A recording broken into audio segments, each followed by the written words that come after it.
Coming to you from the West Coast, this is Politicos. Today is October 27th, 2016, and you're listening to episode 5. Politicos is the podcast that explores what's happening in British Columbia and around the country. If you haven't already, please make sure to subscribe and leave a review on iTunes or wherever you found this podcast, and make sure to follow us on Facebook and Twitter, where we're at PoliticosPod. I'm Scott. And I'm Ian. Now let's dive into the big story this week is the Walloonians. Wallonians? How do you even say it? I have no idea. The people no one had heard of from Belgium effectively killed the CETA agreement before it passed again. Maybe you want to fill us in? Yeah, so we touched on this briefly a couple episodes ago, but basic background, this has been an agreement that's been in the works for 8 years. It was finalized 2014. It's going to remove 98% of all tariffs between Canada and the EU. It's got approval by the trade ministers and it's currently awaiting ratification by the EU member nations. And that is where Wallonia comes in. Because of the structure of Belgium's very regional nature, each regional legislature has to ratify the agreement. And the French-speaking Wallonia has thrown up some roadblocks on there and refused to ratify the agreement, primarily citing concerns over foreign competition and the investor-state dispute settlement, as well as concerns over whether or not they'd be able to effectively regulate their own markets. And so this all sort of came to a head when Chrystia Freeland, our Minister of International Trade, was in talks in Belgium, I believe, and she stormed out of the meeting, releasing this scathing press release, essentially calling the CETA agreement dead in the water because of the Walloons and the Wallonia people. And that immediately, I think, sent a Google search spike into what is this? Because when I first saw it, I thought it was a sort of satire of, I'd never heard of this, and I lived in Europe, so my apologies to all our Wallonian listeners. Yeah, I think a lot of people on both sides of the pond have been frantically trying to figure out what the hell Wallonia is. And so there's this question mark, and there was a lot of conservative hand-wringing saying, we fought for so long to get this deal, why can't the Liberals close the deal? Why can't they figure this out? I heard Ronna Ambrose on the radio talking about how Justin Trudeau should be on a plane right away because Stephen Harper would have been on a plane to Europe to fix this and solve it right away. And where's the Liberal commitment to free trade? It was that sort of virtue signaling obsessive. We have to do something without being really clear about what you could do differently. Yeah, the opposition have definitely, or at least the conservative opposition has definitely reacted pretty strongly to this. The NDP's been rather silent on the issue, but they've never really met a trade agreement they actually like, so it's not particularly surprising. I think Tom Mulcair was generally supportive of CETA. He'd come around to that one. He's more hawkish, let's say, about TPP, some of the more controversial ones, but from the Canadian standpoint, CETA has sort of reached the NAFTA level of public... General acceptability. Yeah, general acceptability. It's the EU that's been, I think, more contentious for... They haven't been having the smoothest go in the last few years over unity, and having a small region of a small country kind of blocking major deal for them has been a little embarrassing in the wake of Brexit. But nevertheless, despite Chrystia Freeland's storming out in all the flash and pomp and circumstance, the news that came out this morning was the Belgian people and the Belgian governments had been in talks sort of ongoing since that incident and have managed to sort of clear up the major contentions that the Walloons have, potentially just by clarifying the language you were saying. Yes, there's an early draft document out now, basically clarifies the existing provisions, doesn't add much new in there. It more or less says, yes, the local governments can still regulate their industries, clarifies some of the language around the investor-state dispute agreements. Yeah, so this has primarily been clarifying the language. I saw one person describe it as more educating the Wallonians than changing the agreement. It looks like the full text in the agreement could be through the next hurdle as soon as tomorrow afternoon, which means by the time I've finished editing this podcast, it may already be done. Well, it still has to then be...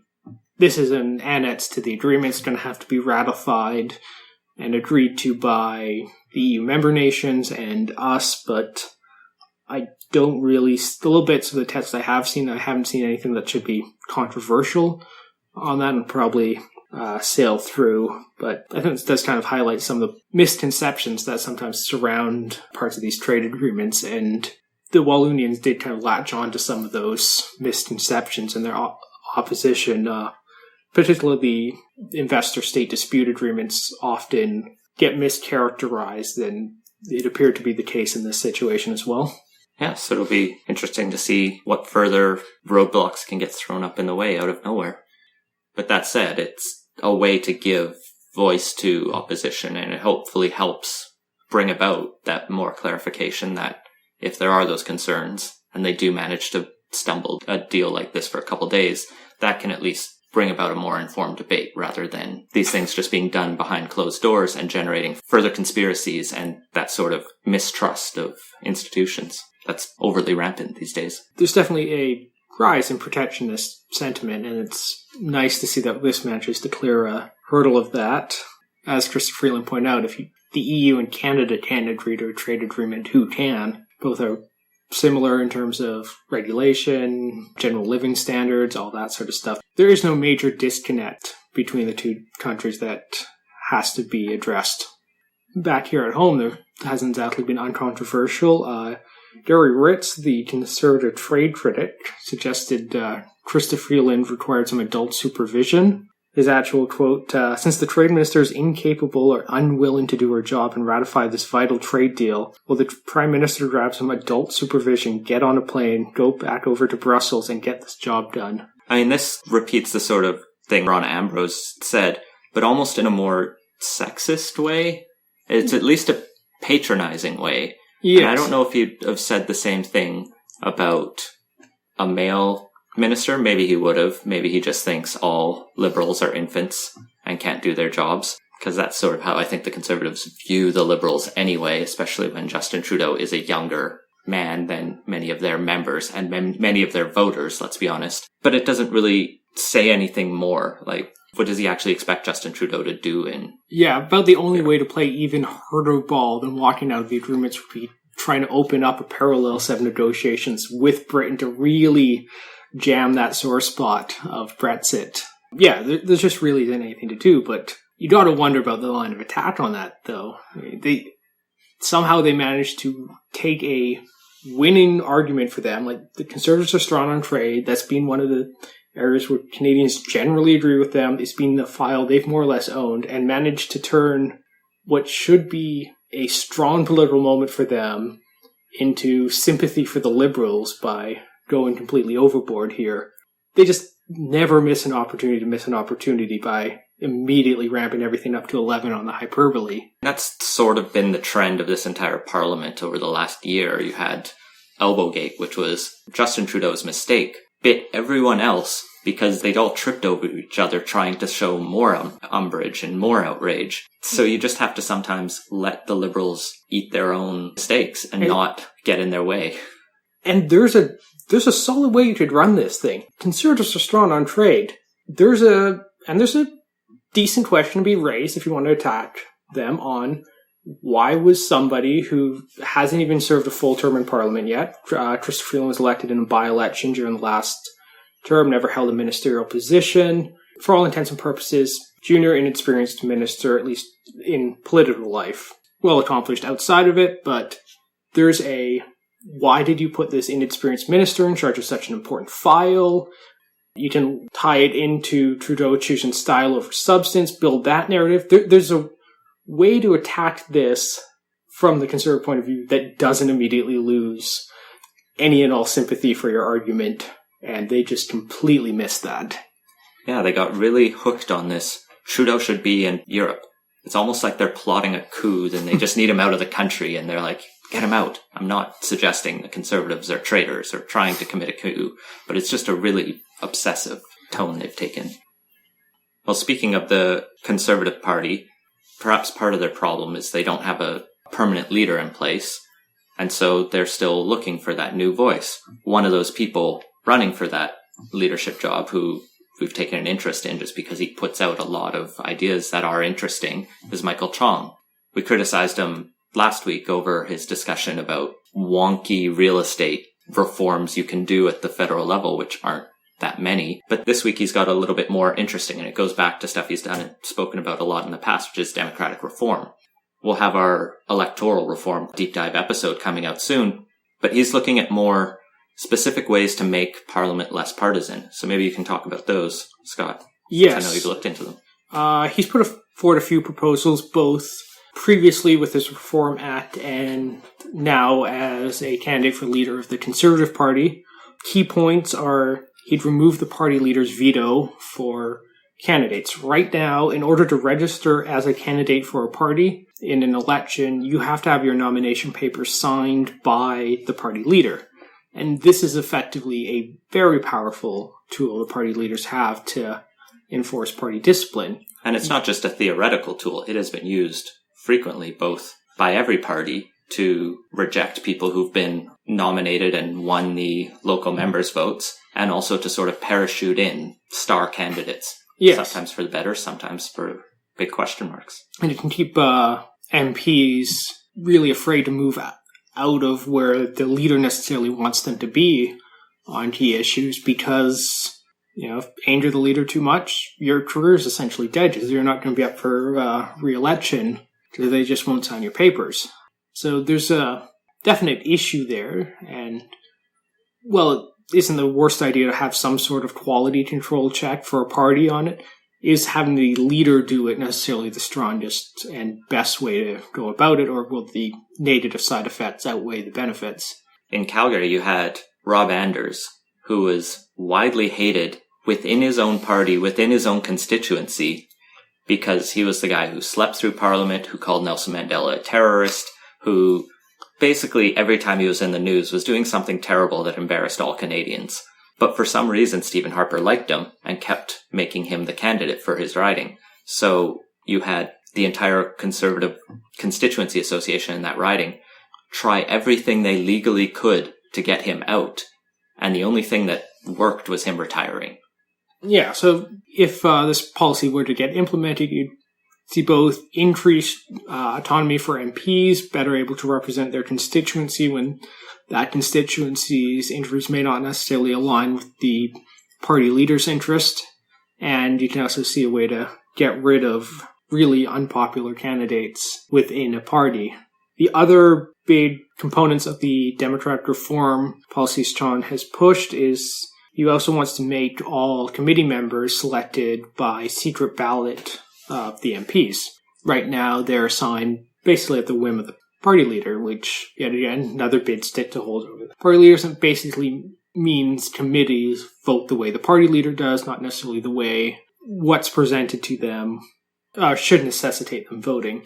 Yeah, committees are this invaluable part of our parliament that have done a lot of great work. Perhaps the downside of this is then you'd get even more independently minded committees that, well, that's not a downside. You'd have a government then have even less reason to listen to them because committees are non-binding. They can amend bills and try on some issues, but that doesn't force the government. Yeah. And at least it gives a sort of opposition and a chance to challenge and to have these discussions rather than just everything get rubber stamped by the PMO. Yes, and there's some key oversight that the committees provide as well. Chong singles out the National Security Intelligence Committee that was put in place in part to address some of the oversight concerns around Bill C-51. But since it's staffed by the majority of people appointed directly by the PM who are essentially only answerable to him, it really doesn't provide an effective oversight.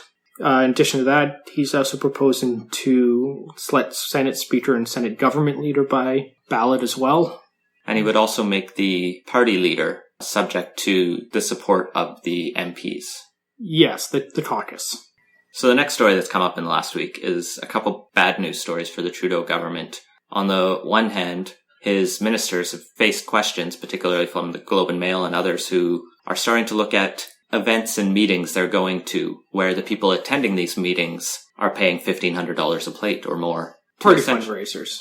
And they seem to be a cash for access type agreement where if you have enough money, you can be at the right place to talk to the right people. This is something every party's been criticized for. I know Christy Clark here in BC gets criticized for a lot because there's no restrictions on it. And the Ontario Liberal Party is another one that's faced a lot of criticisms about this issue. And in fact, there's some concern here that a lot of the inner circle of the Trudeau government, particularly in the PMO, comes from Queen's Park and the current Liberal government there.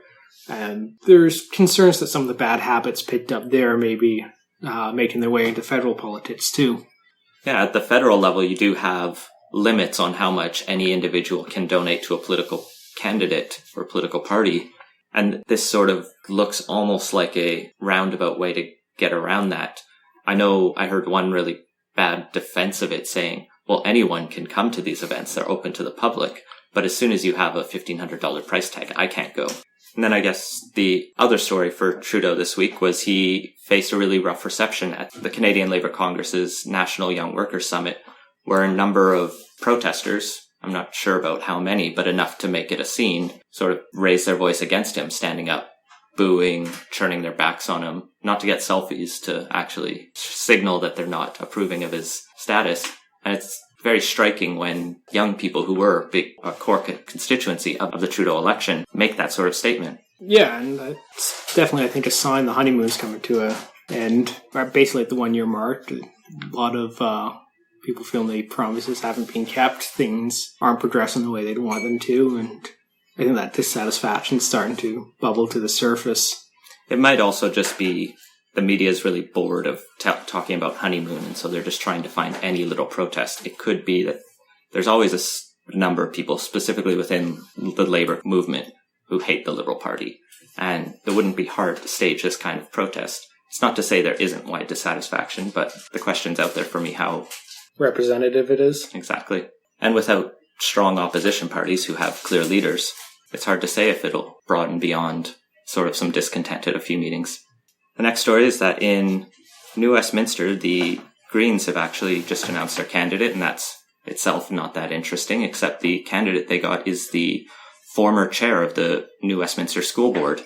I found this actually pretty interesting because it shows that the Green Party is able to reach beyond their sort of typical base and find some star candidates, particularly here in the lower mainland, where they have never really had a shot, but they've always had a sort of strong showing. This raises the question of whether there will be three-way races in some of the lower mainland seats. Right, yeah. There's definitely some widespread dissatisfaction, I think, with both political main parties in BC. The Liberals have well overstayed their welcome and are getting that long in the tooth, scandalating reputation to them. So a lot of people are pretty dissatisfied. I don't want to come back to them next election coming up, but there's also a fair bit of dislike of the NDP, both from the 90s, where they managed to drive their popularity into the ground, collection of scandals and laden economy. So there's definitely a chance for there to be a centrist, resurgent Green Party coming up as a third vote there. And that's what Andrew Weaver's really been trying to do, is build out that sensible alternative. And this is a sign he's starting to catch on that. Yeah, so candidate Jonina Campbell will be launching her campaign on November 2nd, and we'll be sure to follow her and all the other major candidates as they start to announce. Okay, that's been Politicos. Make sure to subscribe on iTunes or wherever you listen to your podcast, and follow us on Facebook and Twitter at PoliticosPod, and leave us a review and let us know what you think. Thanks for listening.